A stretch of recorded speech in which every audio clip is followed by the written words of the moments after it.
All right, now we'll officially get started. I can't So I'm Bill Cameron. I'm the Executive Director for the Chapel, Four Chaplains. And the greet you here today, we want Mr. Warren Finch to come up. He's the Director of the Bush Library, and he's going to welcome you all.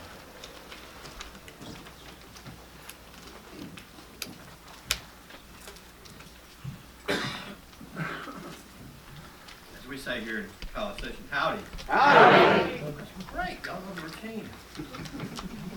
Just over a year ago, President Bush died, and almost 2 years now, Mrs. Bush died.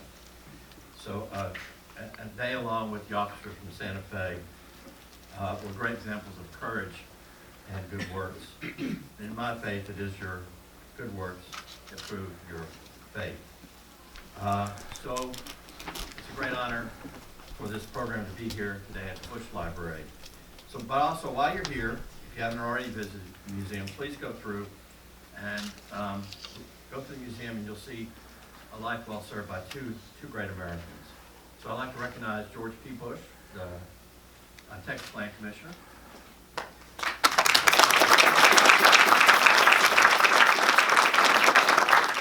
Officer John Burns, Lawrence. Assistant Chief Gary Ford. Jim McIngvale. And my colleagues from the Bush School, David Jones is here in the front row. And then also my partner in crime from the Bush School, Frank Ashley. And then from Congressman Flores' office, we have James Edge. Thank you, James. Now I'll turn the mic back over to Bill, and Bill will make opening remarks and also recognize some people in the audience. Thank you.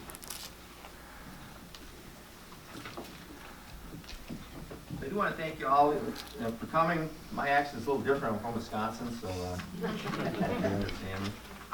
But I just want to thank some people before I forget on this list.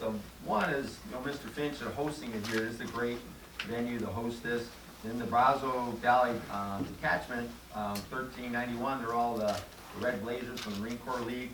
They're out helping direct people. Of course, you'll meet our ROTC cadets.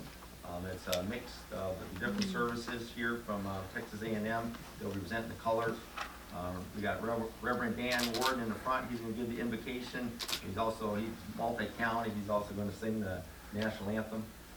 So he's been likes to go by chaplain, which I appreciate. He's been a chaplain, done prison chaplain work. He's been preaching since the 60s, so he's got a long history here in the area. And Tracy Payne, who's running around, she helped with Charles Newman. They're really responsible for setting this program up. She's part of the staff here. You're not going to meet the governor, Greg Abbott, but you will meet him later up on a video. So he's going to send his regards. We appreciate him and his staff for doing that.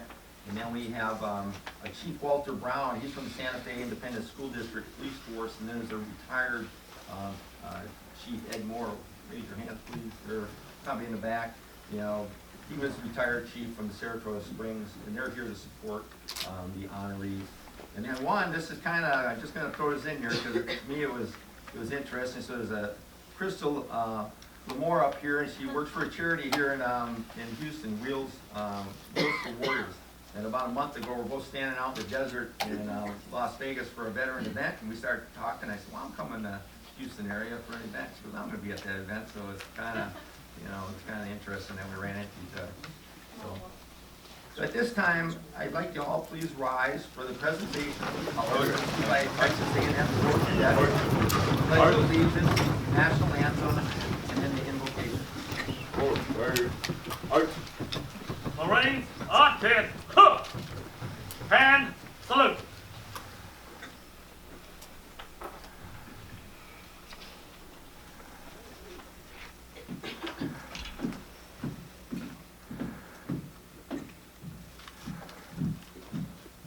Post, Herbert,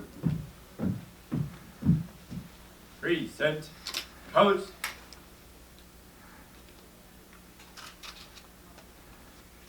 Pledge allegiance to the flag of the United States of America and to the republic for which it stands, one nation, under God, indivisible, with liberty and justice for all.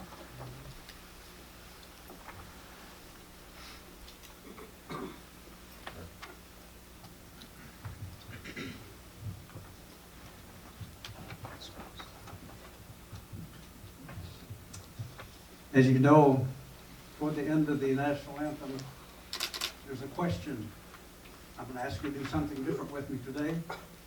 When I'll be singing, that phrase is, does that star-spangled banner yet wave? I'll pause, and together we can all say, yes.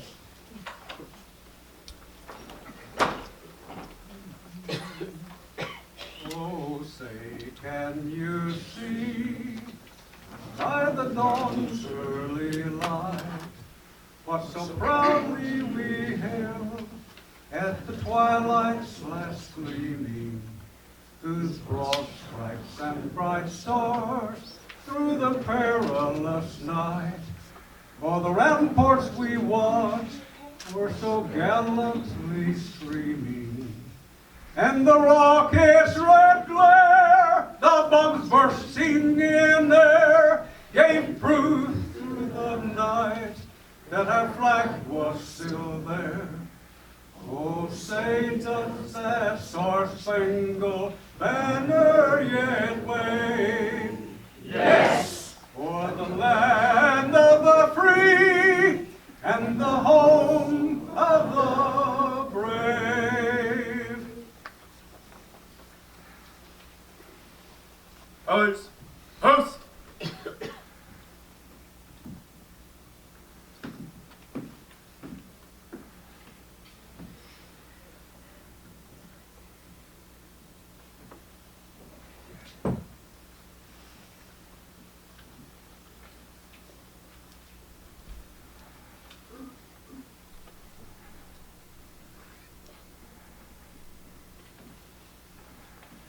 And salute. Ready, two. Ready, two.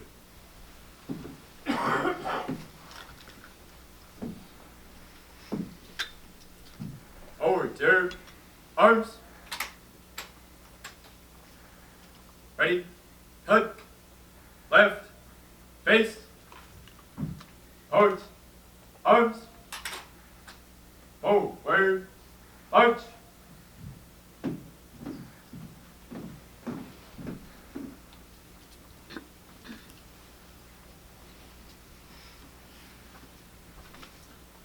Let us pray. Heavenly Creator of the universe, hear our prayer of praise and petitions as we offer thanksgiving for all those who have been remembered and honored by the Four Chaplains Memorial Foundation through the years. Thank you for the legend of honor as they continue to recognize and to honor many members of society who have selflessly been models of service above self, some of whom risked or gave up their lives in unconditional service to others, such as the 4 Army chaplains who gave up their life jackets to save others during the sinking of a ship in 1943. As we name those on today's honor roll, help us all to be aware of ways we can better love our neighbor as ourselves. In the loving and powerful name of Jesus, amen. Amen.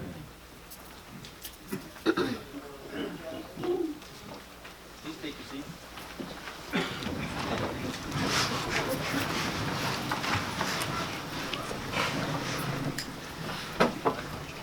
We'll turn the mic over to the Marine. I'll take one more moment. He's going to explain as he's coming up, he'll explain the story on taking the George Chester. So the display up front is of the 4 chaplains.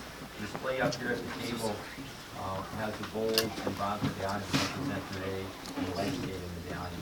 So this is Larry Herman. He's on our board of directors. He's our in-house attorney. Lives in New York City, and he's been a part of the 4 Chaplain story for a long time, and he's in the Marine Corps League, so he's a big supporter. So Larry, come on forward and tell us this story, all right?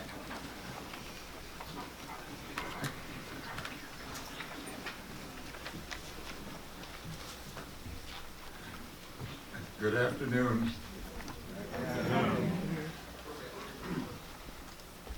Dr. Finch, the honored guests that were mentioned before, and other honored guests, every veteran in this room and every person that waited for him or her, including our 92-year-old veteran Marine from Iwo Jima, Okinawa, and the Tokyo occupation. If you can stand up, would you stand? And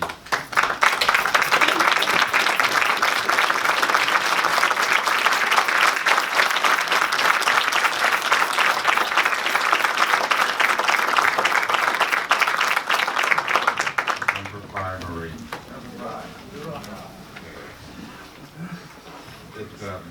I had a special feeling of being here as I shared with Dr. Finch and our commissioner. My neighbor was also a teenager like George H., who joined right out of Andover, was the youngest pilot in the Navy. My neighbor was a kid who lost his dad at 13, joined the Civilian Conservation Corps, used to play cards with President Bush. They were the only 2 Connecticut kids in the squadron. And he was a tail gunner, and he spotted the president when his plane was shot. And told the squadron commander, turn around, Bush has been hit. And they turned around and flew over the raft to show that the fire couldn't get to the raft from the island that the radio station was on, because the commander there had been eating the liver of downed pilots, was executed as a war criminal after World War II. And when the tracking submarines saw that the raft was safe, they lifted their periscope. President Bush put a rope around it, was towed out to sea, and brought back to the aircraft carrier San Jacinto 30 days later, and gave my neighbor a hug. So, to me, it's an honor to be here. To all of you, it's the Bush Presidential Library and Museum. To me, it's also a shrine because of the courage, the self-sacrifice, the love of country, and the love of human beings that is typified and embodied by so many that are here today, and by those who we are honoring, who have passed and who are alive with us, such as the Santa Fe heroes.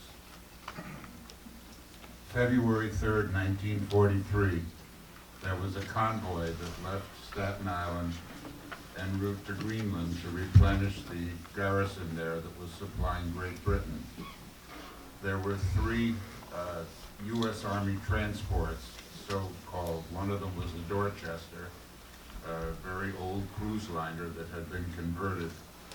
There were 3 Coast Guard cutters, not quite as good in anti-submarine warfare as destroyers and destroyer escorts.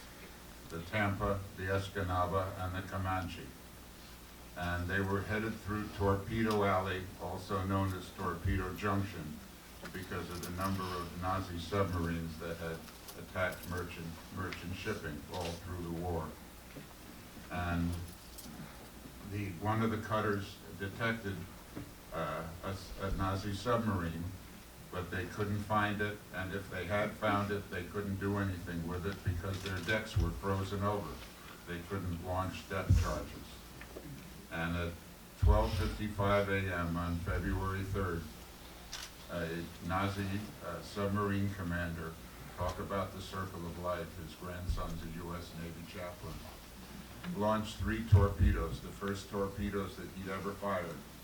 And one of them hit the Dorchester 20 feet under the water line, went into the boiler, and scalded to death many of the troops that were sleeping down below. They had been told to sleep with their life jackets on, but many were not. There was panic aboard the ship. It began to lisp, and on deck were the 4 heroic chaplains, Father Washington, Reverend Poling, Reverend Fox, a World War I veteran, and Rabbi good friends who had gone through chaplain school at Harvard together, and who really were very fond of one another, respected one another. And And they tried to panic, they tried to calm the panicked soldiers. Rabbi Good gave up his gloves, saying he had another pair.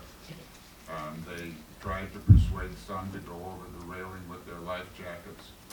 There were 12 lifeboats on board, 2 of them functioned. Rafts overturned.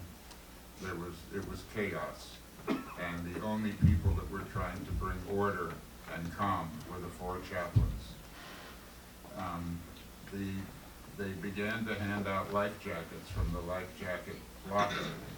And when they ran out, without asking the faith of the next 4 in line, they took theirs off without a word and handed it to the next 4 in line. It was the only hope of survival. The temperature, water and air was about 35. Waves were about 6 to 8 feet. It was very dark. And the ship went down in 27 minutes. We have testimonies at the chapel from survivors, including the uncle of our former chairman, Captain Lou Cavalieri, USN retired, who kept this chapel alive the last 6 years. And they tell us that the 4 chaplains were last seen arm in arm, kneeling on a slanted deck, singing their respective liturgical prayers and praises. The ship went under. On the Escanaba and the Comanche, they called for volunteers. On the Comanche, one of the volunteers was an African-American steward first class. That's a euphemism for a cook. He was a messman at a time when in the Coast Guard and the Naval Service, a person of color could not become a commissioned officer. And he and 12 others volunteered to help save those that were floating in the waves. He dove into the water where a drowning man was pulling a Lieutenant J.G. under. He saved both of them. He helped the weak from hypothermia up the nets. He and his group rescued 93. The Tampa took off with the other 2 transports towards Greenland. And the Comanche then took off when they found no more survivors. Half an hour later, Charles W. David Jr. realized that Ensign Anderson had not been accounted for. He had the captain turn around. Ensign Anderson said that he was there floating amid acres of the dead from hypothermia with the red lights in their life jackets blinking on and off. And this muscular, dark man reached down and pulled him to safety. Charles W. David died of pneumonia and hypothermia 3 weeks later in Greenland. One of our directors found where he was buried, had him officially disinterred and buried in a national cemetery in Long Island, 20 minutes from where his granddaughter lived. And we have progressed as a nation and as a military. A few years ago, 2013, in Key West, Florida, the Coast Guard cutter Charles W. David Jr. was commissioned. Every member of that crew knows his story. And there's a plaque there from the chapel with the number 93, the number that the Comanche saved. And at the ceremony was his granddaughter and 24 members of Ensign Anderson's family. We at the chapel have named our life-saving award for people who not only save lives but do so at the risk of their own lives, in memory and in honor of this African-American messman who is as much of a hero as the 4 chaplains and who received the Navy and Marine Corps Medal because the Navy Department decided it wasn't combat. If it isn't combat, being sunk in the middle of the night in the dark with a submarine that could surface and strafe the survivors, I don't know what combat is. The 4 chaplains received an award from Congress that was never given before and will never be given again, and is equivalent to the Congressional Medal of Honor because they also were determined not to have perished in combat. The Santa Fe police officers that are being honored tonight will receive the Charles W. David Jr. Medal. And we at the chapel are committed. We don't get a lot of support from big foundations. USAA helps us down here in Texas. But memberships and donations, largely from the American Legion and the Marine Corps League and other veterans groups, VBA, VFW, DAV, Catholic War Veterans, Jewish War Veterans, is what's enabling us to keep alive this legacy. As I told you, there are accounts from the survivors, but I'm going to share one with you. This was written, it's called The Northern Light. It was published, it's a newspaper in Greenland. It published this in memoriam. It was written by a survivor immediately after the sinking of the Dorchester and was published on February 6, 1943. We who live and work await you still upon this shore. You are not lost, you are but coming, and the voyage is long. And so we stand watch along the stretches of these waters, knowing that man is never without course. The path may be full of anxious hours and trials, but the end is where the light is full, and the heart is strong, the spirit willing. We heard your voices in the fields of Minnesota.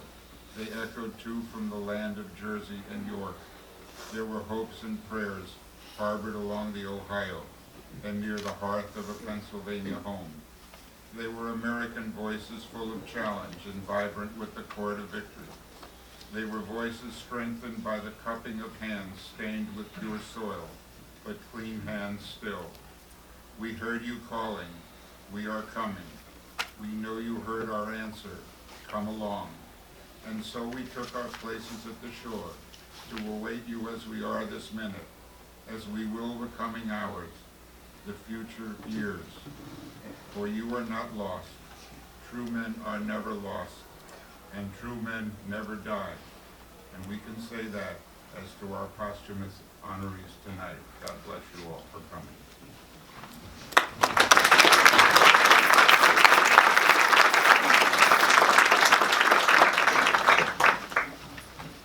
You can see through Larry why it wasn't very difficult to come on as the director of the chapel.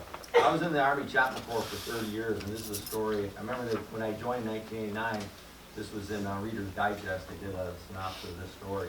So Larry tells it.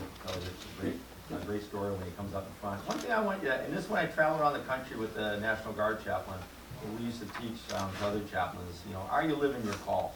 I mean, you think about it, the ship sinks in less than 30 minutes. There's no time to decide whether you're really a chaplain or not. I mean, you're either living it or, you're in trouble.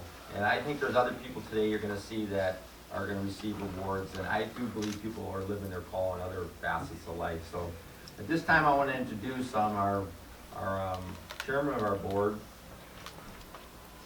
Howard Schaefer, and he just came on in September, so of course he just came on. The first thing we give him is take the bush light and say, hey, you got to do a big net. So be kind to him. He is a Marine, so we'll let him do his remarks. Thanks, Howard.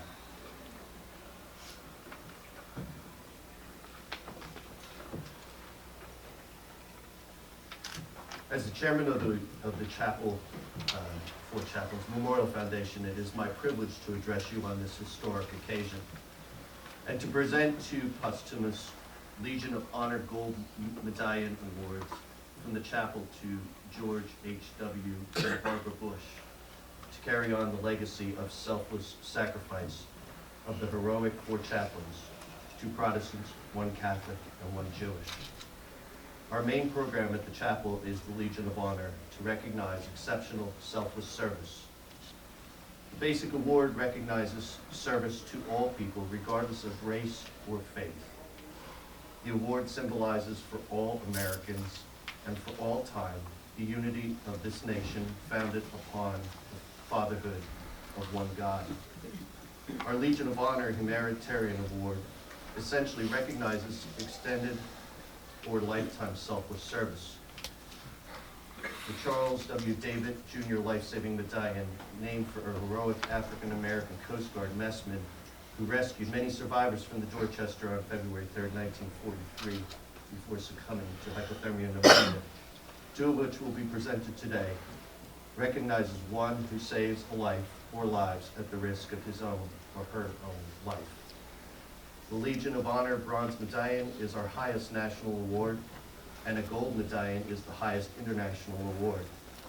Some previous medallion recognition was given to President Truman, Eisenhower, Carter, and Reagan, Oprah Winfrey for her work with African children, John Glenn, Woody Williams, Representative Shirley Chisholm, the first African-American woman elected to Congress, Bob Hope for his shows for troops overseas, and Nelson Mandela for very few Legion of Honor medallions are awarded in a year. The Gold Medallion is awarded is usually one per year. Clay Hunt, from whom the Veterans Anti-Suicide Prevention Act was named, stated that you take off the uniform, but you continue to serve. George H.W. and Barbara Bush continued to serve long after they. The gold medallions were approved while President Bush was still alive, but failing health made its presentation not feasible. But who were the heroic Four Chaplains, who, after helping so many overboard and into lifeboats, when the supply of life jackets ran out, took off their own life jackets and gave them to the next four in line, without asking their faith and knowing they were giving up their only hope of possible survival.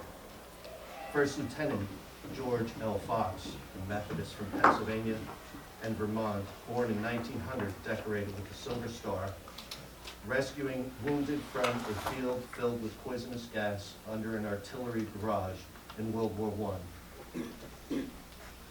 He went to the BU School of Theology. I've got to go.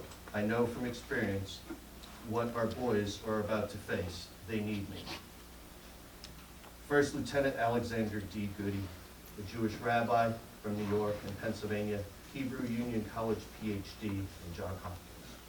An athlete, a scholar, he walked 30 miles to a ceremony for the return of the unknown soldier to show respect. First Lieutenant Clark V. Pulling, he's a Dutch Reform, Ohio and New York, Rutgers and Yale. A seventh generation ordained minister, he didn't want to hide behind the church, but his father told him the military chaplains had the highest mortality rate and he had the best chance of being killed, just not carrying a gun. In the chapel in front of the altar, there is a large plaque from Clark Pulling's father, which reads, "The chapel is more precious to me than physical existence." First Lieutenant John P. Washington was a Catholic priest. As an Irish kid, he grew up in Newark's toughest section, Seton Hall, and Immaculate Conception Seminary. He was the leader of the South 12th Street Gang and went with his boys into the Army, a great singing voice.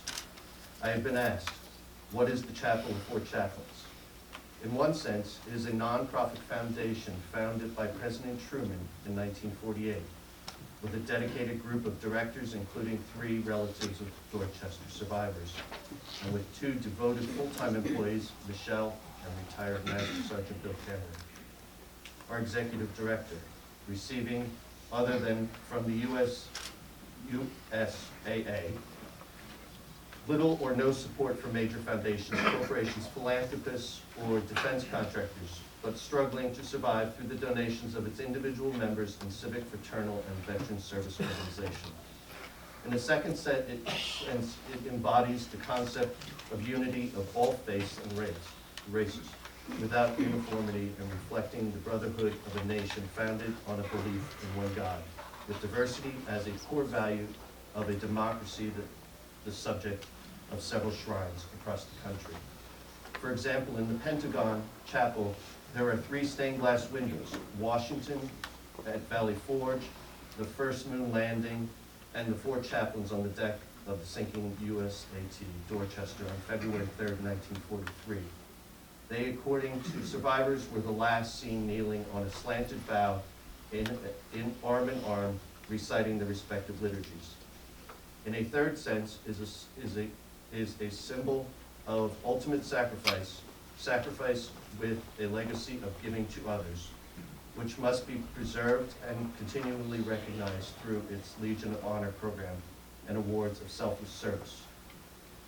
And in a final sense, it is a small, beautiful building, our headquarters, the Old Navy Chapel, surviving amidst converted structures and decaying warships from the past in the old Philadelphia Naval Yard. I urge you to visit the chapel and sit in one of its pews amidst bronze plates with the names of those who perished on February the 3rd, 1943, with portraits of the 4 heroic chaplains amidst photos, paintings, and testimonials and mementos from the survivors, and gaze on the altar with the 2 scrolls of the Torah to the left, and supporting a menorah, a simple cross, and a crucifix, and on the rear wall, stained glass mural of the Lord of the Seas, a figure of Christ with one of the hand on the shoulder of a sailor from a past era as they both man a ship's wooden steering wheel. It is a place to ask yourself the question, whatever your faith or your beliefs or your training, if the opportunity for the ultimate sacrifice to save another or others were to arise, how would you react? A question only a few have been called to truly answer.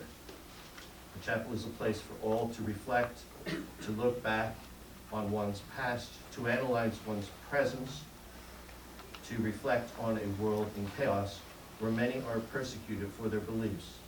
It is a place in which youth scholarships are awarded and chaplains are trained and veterans assisted combating PTSD and a suicide prevention. It is a sacred shrine in which to pray for continued advances in human rights, for a nation slowly and continually forging the concepts of freedom and equality, and to pray for future of peace for humankind. Come join us, come visit us. We are a slowly growing family with a sacred heritage and a legacy which we cannot allow to fade from our collective memory and become just another exhibit at the World War II Museum in New Orleans. In closing, as I stated to the Chapel Award Committee, our nominees today embody to the highest degree the qualities of selfless service and heroic self-sacrifice on which the Chapel of Four Chaplains was founded. I now ask our 2019 Legion of Honor Gold Medallion recipient, Mattress Mack, who helped fund the library and the USO offices around the world, in addition to his many life-saving gifts, including helping the families of the Santa Fe School massacre, to share with us some of his recollections of his friends, George H.W. and Barbara Bush.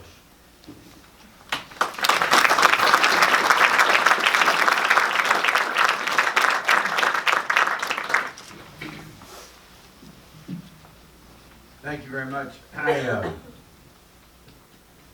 apologize for being late. I had another speech in Houston, and in case you would ever question my bravery, I took a helicopter up here. My wife didn't much like that, but she knows if I go, my gambling will stop.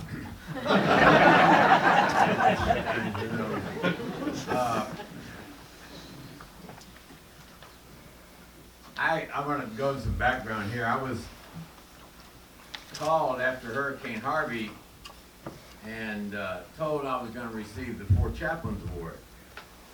And I must admit I knew nothing about Four Chaplains. So I read up on it and I went down to where they were going to give me an award, which was at the Michael DeBakey VA Hospital. And as I walked in, it's down at the Texas Medical Center, I saw a big bust of Dr. DeBakey there. And I could literally feel his presence in that building. He was that type of person. And I got the award, and I recall the incredible words of Carl Sandburg in the Four Chaplains story, which are, "Valor is a gift." Valor is a gift, Carl Sandburg once said.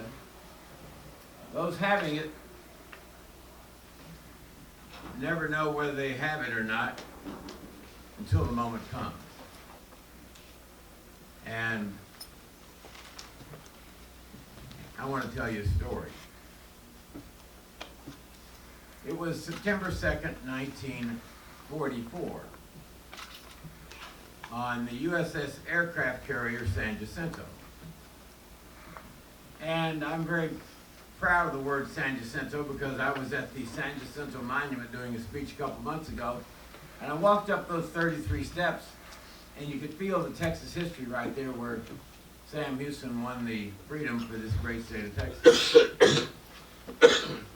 Anyway, it was September 2nd, 1944, and the youngest ever naval aviator was tasked with a very difficult mission that morning. His mission was to fly to the island in his Avenger aircraft, the Chichijima Island controlled by the Japanese, and destroy a radio tower on that island.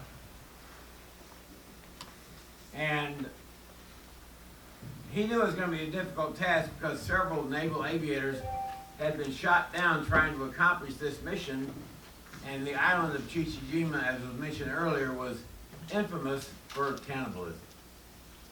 However, George Herbert Walker Bush believed in those old school values of God, duty, honor, country, so there was never a doubt in his mind, and he climbed in that Avenger aircraft with his two crewmates, and off he went. One of President Bush's favorite sayings was CAVU, Ceiling and Visibility Unlimited, which is what a pilot wants. It was that type of day that Saturday in the Pacific. You could see for miles and miles across the horizon of blue skies. And as he flew his Avenger aircraft out there, he was only 19 years old. As he got closer to the Chichijima Island, the sky filled up with anti-aircraft black. And as he flew closer, all of a sudden one of those bombs hit his airplane, and George Bush said, "My God, we're going down." Undaunted, he kept his airplane flying toward the island, got close to the radio tower, dropped the bombs, partially damaging the radio tower, then he roared off to sea. As smoke and fire continued to fill up the aircraft, he lost radio contact with the two guys in the back. He turned the airplane upside down and screamed for his two aviators back there to hit the silk. Hit the silk is naval parlance, which means bail out.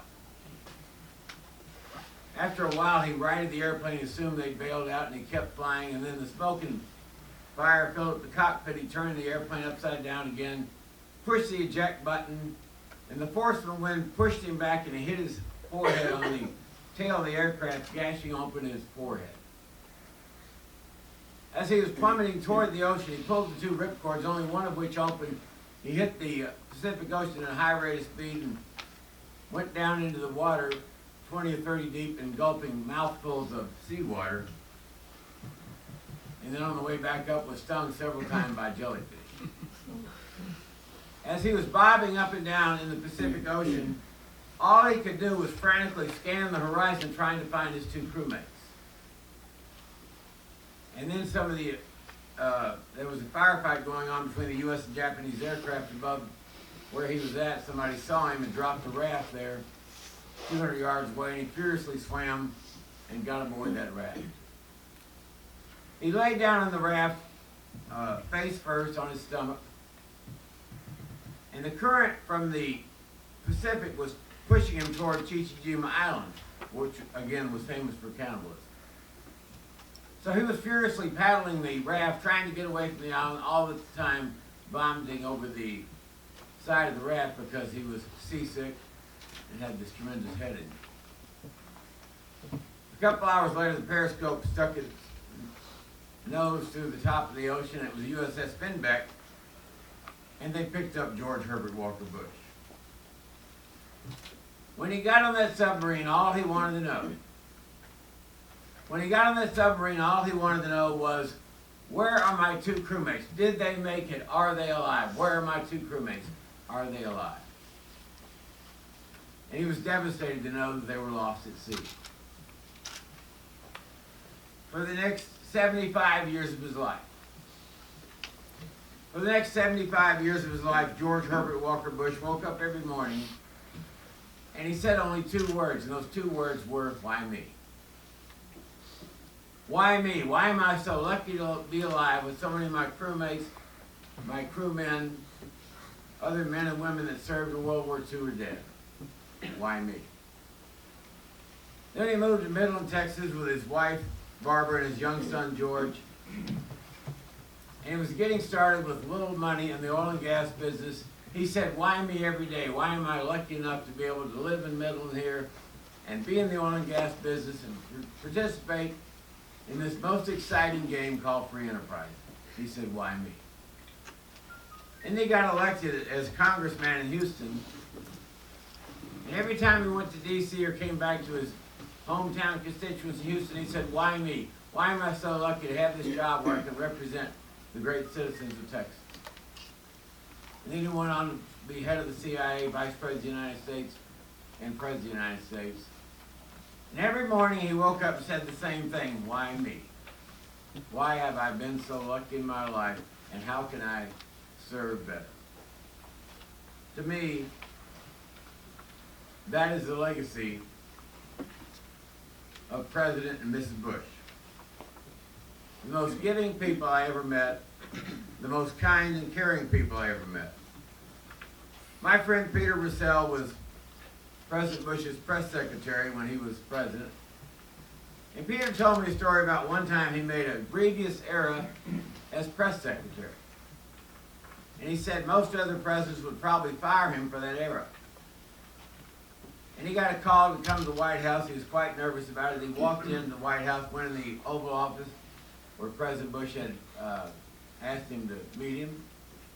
He walked in the Oval Office, and all George Bush said was, Peter, you'll hit a home run next time. What a guy. What a guy. I asked hundreds of times for President and Mrs. Bush to help me with various charitable endeavors. They never turned me down. To my knowledge, they never turned anybody down. They were there to serve. Theirs was a life of selfless sacrifice, like those 4 chaplains that we commemorate here today. And you know, life's hard. Life's difficult. We all have problems and challenges every day. But when you see what people like the 4 chaplains did and President and Mrs. Bush did with their life, you realize that life is worth living. And you also see the incredible legacy they left.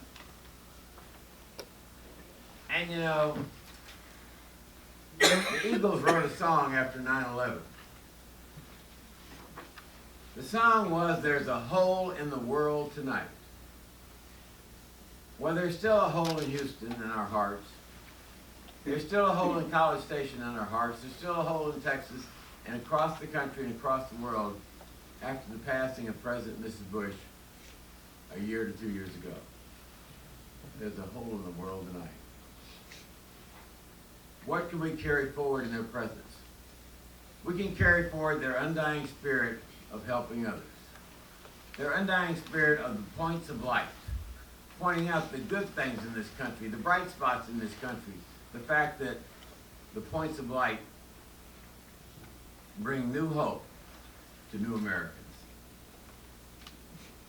And you know, as I get older, I realize what President and Mrs. Bush realized their entire life. One of these days, we will be called in front of our Creator. No matter who we believe he or she to be.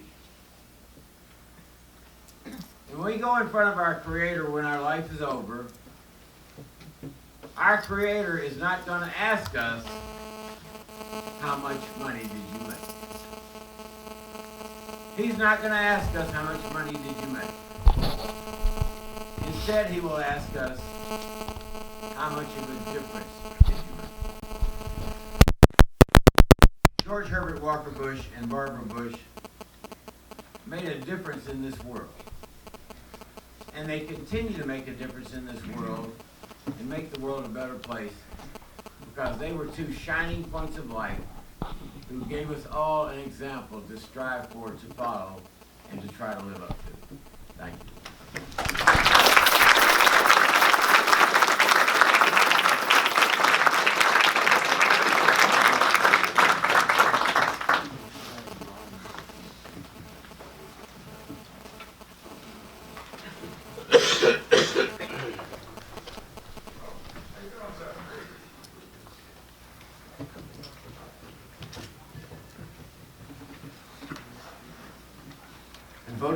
Legion of Honor Gold Medallions for George H.W. and Barbara Bush, the chapel considered the following factors among many others.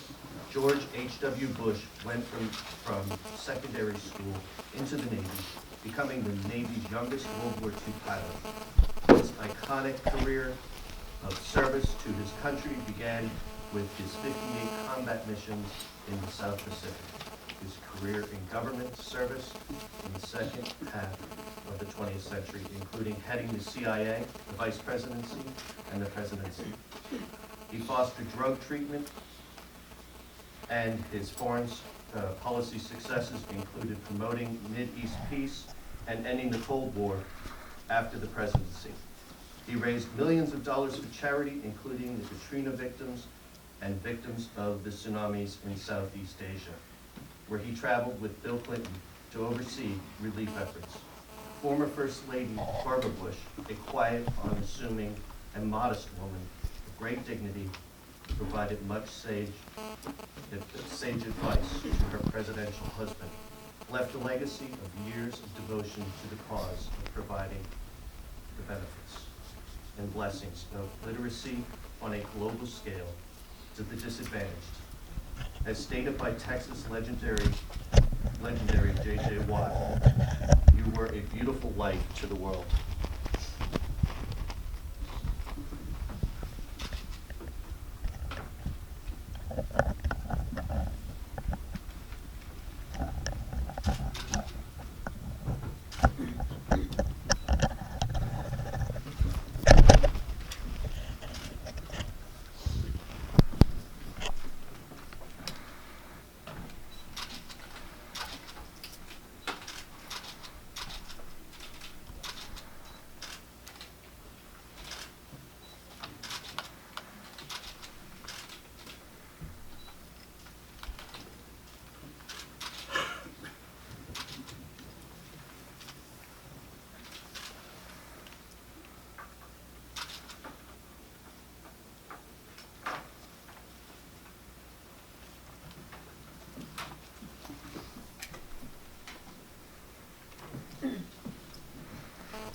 Bronze Medallion to Texas, Commissioner George Prescott Bush.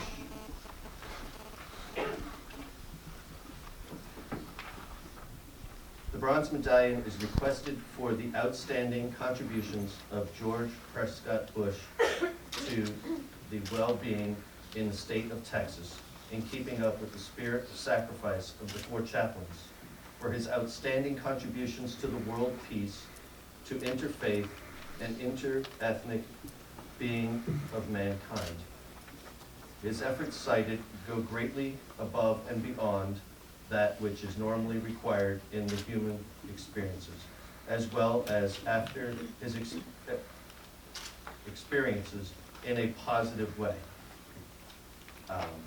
As Texas Land Commissioner, Bush works to see Texas veterans receive the benefits they have earned, oversees investments that have earned billions of dollars for public education, and manages the state land to produce. The oil and gas, which is helping to make America independent, Bush has dedicated his life to selfless service, to public service, working as a public school teacher in Miami after graduating from Rice University and serving in Operation Enduring Freedom in Afghanistan as an officer in the Navy Reserve. Commissioner Bush is also committed to helping fellow Texans in his private life, co-chair in a $30 million capital campaign for Big Brothers and Big Sisters, Dallas-Fort Worth celebration of reading. He is a grandson of President George H.W. Bush, son of former Florida Governor Jeb Bush, and the nephew of President George W. Bush. He will make a great addition to the roles of the Chapel of Four Chaplains. This nomination was submitted by Robert Baker.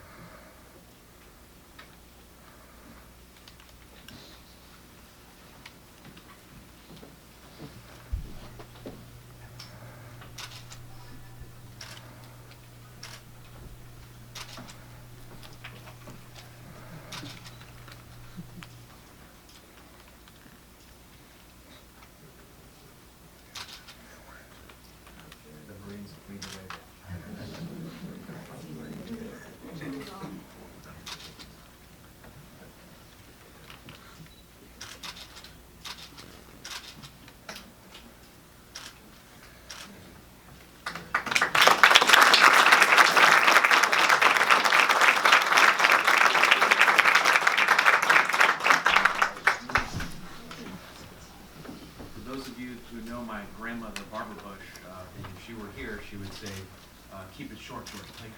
I'll try my best to do that, but first I want to thank my friend, Jim McIngvale, for his incredible leadership to Texas in the face of our state's most devastating natural disaster, Hurricane Harvey. It was Jim who led the fight, not only for the city of Houston, Harris County, the entire metropolitan area of Houston, and communities far and wide, and he is recognized in our state as the face of natural disasters and responses thereto. So Jim, we thank you for that.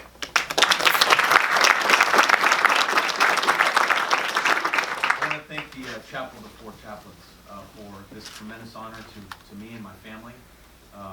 The sinking of the Dorchester is a constant reminder to future generations of what true sacrifice really means. As a elected official, as a politician, at times we talk about sacrifice, but it's the men and women who wear the uniform and the veterans of our country. It's our first responders who respond to an unimaginable amount of crisis in today's schools and in our streets that are the true warriors. They're the ones that deserve the accolades and the awards. And so on behalf of the Land Office, we thank you for what you do. It's been often said that one of the great privileges that I have as one of the 18 grandkids of George H.W. Bush and my grandmother Barbara Bush is that I get to wear his name, George Herbert Walker Bush. What a great name it is, because it represents a life of service and sacrifice. As was mentioned, he was only 17 years old when he walked into that naval recruiter system, put his hand on the Bible and said that he would swear and protect and defend the United States Constitution for everything that it reflects, and would later fly 58 combat missions in defense of those important ideas that sometimes as Americans we take for granted, including one where he had to bail out of a perfectly fine plane, as he would say. I hope you know that when he was, I believe, I'm going to ask you, was it when he was 80 he jumped out of a plane right here? Yeah. 80? Yeah. And we were trying to plan for his 95th to jump out. And so he would have celebrated it actually this past summer. And so all the grandkids, I think all 18 of us came together not only to lay a wreath with Wreaths for America, a great organization here in Texas and traveling throughout the country to remind the next generation of civil service. But thankfully the winds were high, kind of like today, so we didn't jump out of the plane. So I was in the Navy, but we were waiting for that. And so, you know, what's amazing about his service too is when he returned to the U.S., like many military veterans, he began his American dream. And as he would like to say, he started out in an outhouse in Odessa, Texas, made his way all the way to the White House in Washington, D.C. He achieved so much for so many over a career that spanned over so many years, but he really didn't do it all alone. He'd be the first person to tell you that it was his advisor, his partner, his lover, his wife, aka the enforcer in the Bush family, Barbara Bush, that deserves as much credit, if not more. Together they showed a country that serving others is the highest calling that there can possibly be as a citizen, as a member of our military, as a community stakeholder. And so I'm personally deeply honored to be here this afternoon to be with you to accept this amazing award on their behalf and in their names, because I know that the story of the Four Chaplains needs to be carried on in this library. So I've been told by the Chapel of the Four Chaplains, Warren, that we need to keep this in the front lobby here, so people can see this amazing award. In many ways, the story of the Four Chaplains is truly the story of our great country. Realizing that the ship was going down, they offered assistance to others. They gave their own lives so that others may live. And that truly is the America that my grandparents fought so hard for, whether it was wearing the uniform or serving our nation in the White House. So I accept this medallion on behalf of my grandparents. I accept the medallion on behalf of the Land Office. They deserve all the credit in response to what we did for Hurricane Harvey, rebuilding 60,000 homes for Texans. Continuing to take care of our military veterans. About 1.8 million live here in the state of Texas. We just actually opened up a 9th Veterans Clinic in Houston, just off of MLK Boulevard. Several of you had a chance to attend with Marco Sottrell, the lone survivor who helped us dedicate this 9th facility. And we continue the work to preserve here. It's the day-to-day management of the Alamo, the history and archives, in which we partner with Warren and other great libraries here in Texas to make sure that future generations understand the unique nature of the Texas Republic. And so let's live our lives with the courage that the Four Chaplains dedicated. Let's dream with their vision, and let's serve with the love for others that they have. Thank you all. May God bless you. May God bless the United States of America.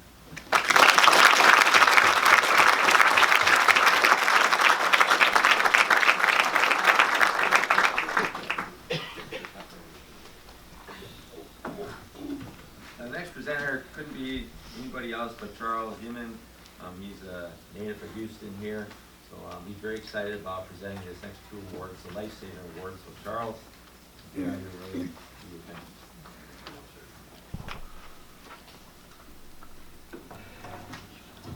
Well, as I say, it's hard to follow up on all this stuff here. We talk and use the word hero very loosely, but I'm going to ask two very big heroes, Assistant Chief Forward, and you're on the side of it, and Officer Barnes, would you come forward?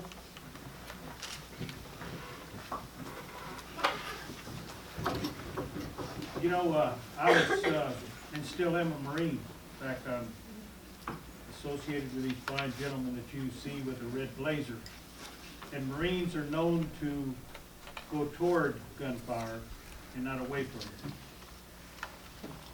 These two officers are the exact example of that. They ran toward gunfire. Come on out.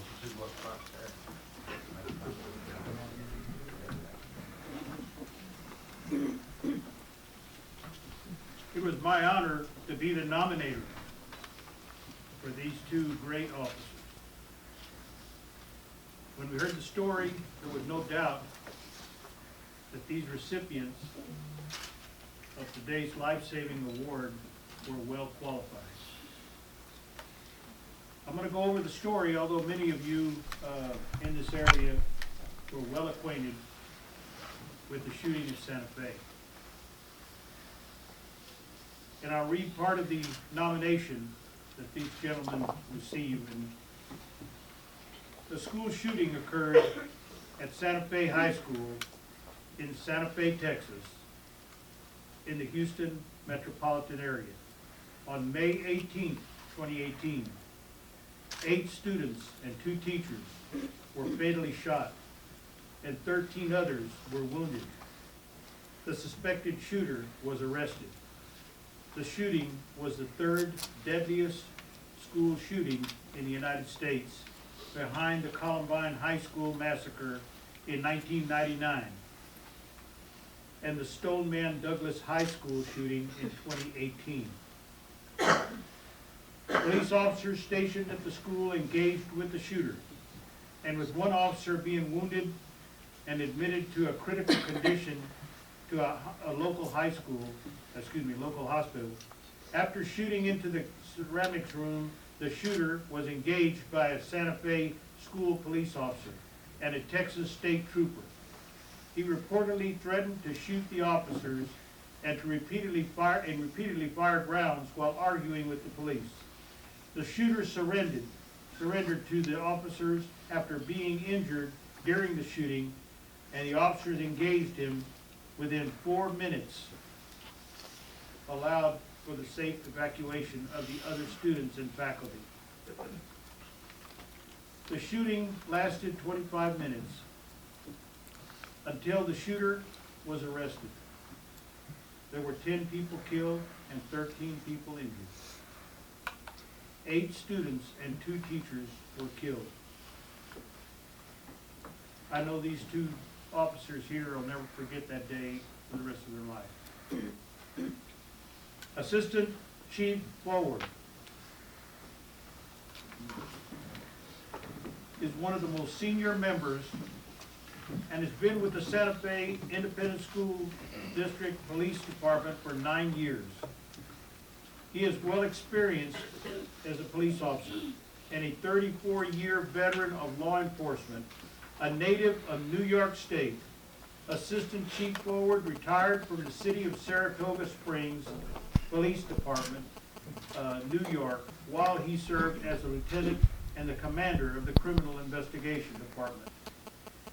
He has enjoyed a rewarding retirement working with teachers and students, forming the many long-term relationships. He was a Texan by choice. On Friday, May 18, 2018, at 7:30 a.m., a gunman at Santa Fe High School began a horrific rampage of death and destruction. During the ordeal, 23 individuals were shot, 10 of those fatally. Chief Forward's life would change forever. Chief Forward and his partner, Officer John Barnes, in complete disregard for their own personal safety, ran towards the threat. Their approach distracted the shooter's attention away from the innocent victims and to that of themselves. Officer Barnes sustained a life-threatening gunshot wound, which severed his artery. Chief Forward's quick action not only saved the lives of students and teachers, but his bravery was also demonstrated when, by applying a tourniquet to Officer Barnes' arm, undoubtedly saved the life of his friend and partner's life. Once moving Barnes out of harm's way, Chief Forward confronted the gunman, exchanging gunfire with him. It is beyond a doubt that Chief Forward's swift actions that day prevented any further loss of life. Our world is a much better place for us to live in because of the police officers like Chief Forward. He represented all the first offenders that stand between us and those that wish to do us harm. We would like to present the Assistant Chief Forward for the Charles W. David Life-Saving Medallion because he is part of the group that runs toward danger, and in this case also saved his fellow officer. His quick action gave many families an opportunity to heal.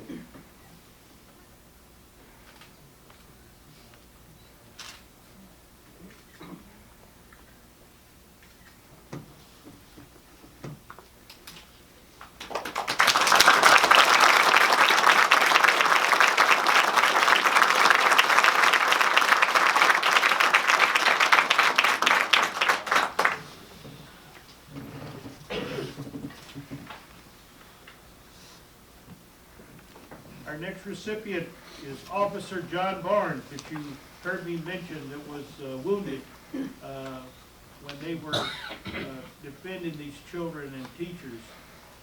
Officer Barnes is a native of Dallas, Texas.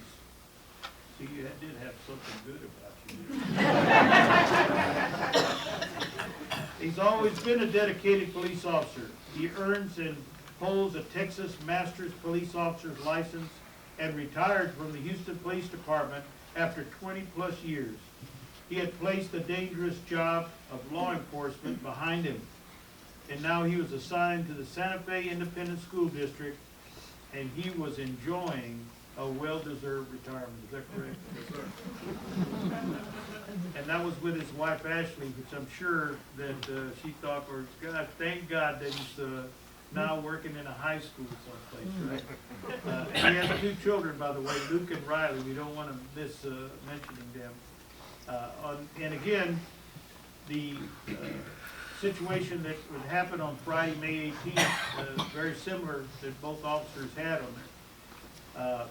But Officer Barnes, upon learning of the incident that was happening and was unfolding, Officer Barnes, in complete disregard of his own personal safety, ran towards the threat.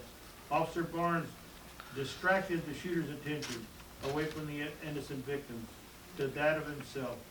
Upon initial confrontation with the shooter, Officer Barnes was shot, sustaining a life-threatening wound which severed his arteries. Officer Barnes demonstrated a great degree of these characteristics of selflessness, personal courage, and devotion to duty at the risk of his own life. Officer Barnes' action in rapidly confronting and engaging the gunman substantially contributed to the prevention of any further loss of life.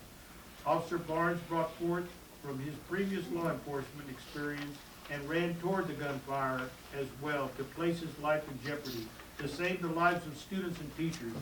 We present Officer Barnes the Charles W. David Life-Saving Medallion because he is a member of that rare breed. Like that of the Four Chaplains, he did not fall back and wait for the backup. He made a difference, and although any loss of life is terrible, he contributed for some to escape and go home to their families.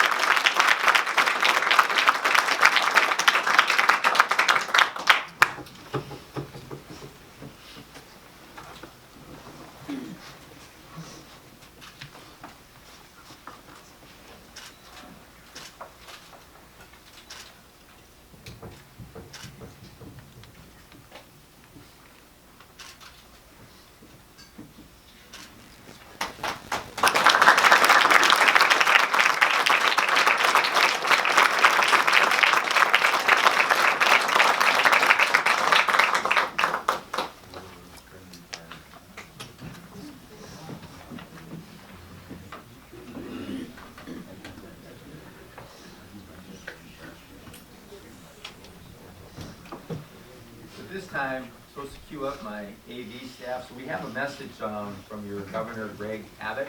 So here's a quick video.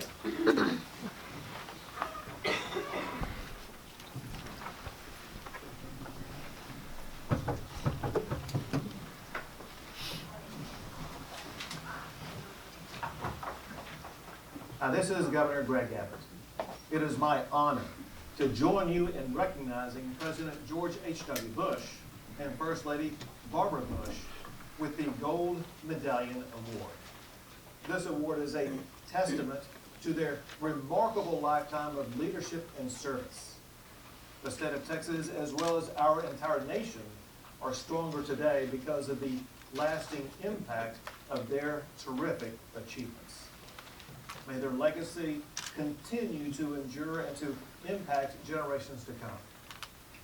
Now, I'm also honored to join you in recognizing Officer John Barnes and Assistant Chief Gary Forward of the Santa Fe ISD Police Department with the Life-Saving Medallion Award. Their heroic actions in the face of danger helped to stop the attacker that horrific day and to prevent further loss of life. On behalf of the state of Texas, we are incredibly grateful for your courage, your sacrifice, and for your tremendous service to the Santa Fe community. May God bless you and all of our men and women in law enforcement, and may God forever bless the great state of Texas.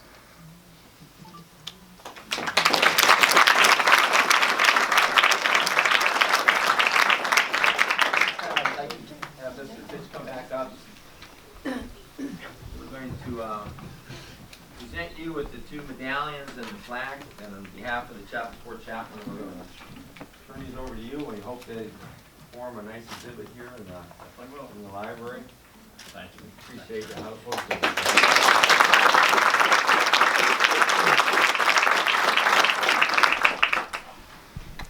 One more announcement. And then, by the way, do one thing before I get off the stage.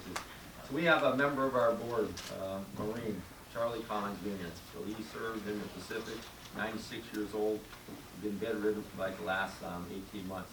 We did our big banquet about a couple days ago, kind of blurs because there's a lot of work to do. And but he calls to tell me two things. He says, Bill, he said, I want to tell you two things. One, thank Michelle, who's my one assistant, for all the hard work she did to put that banquet on. That's very important. When Mattress Mack comes to the OTC ballroom last year in Philadelphia, you know, there's only two people behind there putting that thing together, and we were blessed that you came up, and everybody still talks highly of your visit there. That was very important to Charlie, and he came for a short bit. He wasn't able to come today, but he says it was the second most important thing in his life. You know, and remember, he joins the board, and he comes out of the war in 1947. He's 27 years old. He's been on the board ever since. And he's the only one I forgive, by the way, some of my board members that I'll still fax things to, all right? My board members like to use the fax machine. But Charlie, he's a great guy. And he says the second most important thing in his life was, besides his family, was the legacy of the Four Chaplains. He's very successful in the city of Philadelphia. And just like Mattress Mack said. I asked him what do you want to get out of all these years of serving in the Philadelphia community? He honestly said, he goes, I've been very successful in business, but the one thing, if I can make one person's life a little bit better each day, he says, that's all it's worth it. So we do appreciate you being part of our family today. So now, being part of the family, I have to do the teaching. We got to take a selfie. So if you're on one of their posters, just put your head down, all right? And we won't get you in the picture. Other than that, I want to take a picture. So, you're all part of the family. So we'll see if this works. It might not. Got a lot of light going on up here. All right, there you go. I think you're supposed to be in the selfie. Oh, yeah, well, okay, that's the unselfie. I don't want to be. So those are my final remarks, because I wanted to end on a high note, so please stand for the benediction, and then Reverend Dan Warren is going to end today singing of God Bless America.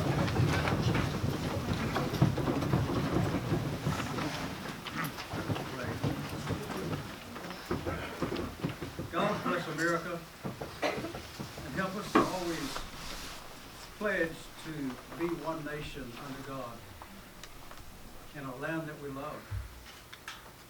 Guide us through the night with your light from above. Thank you for those who have planned and provided and presented these special medallion medal awards.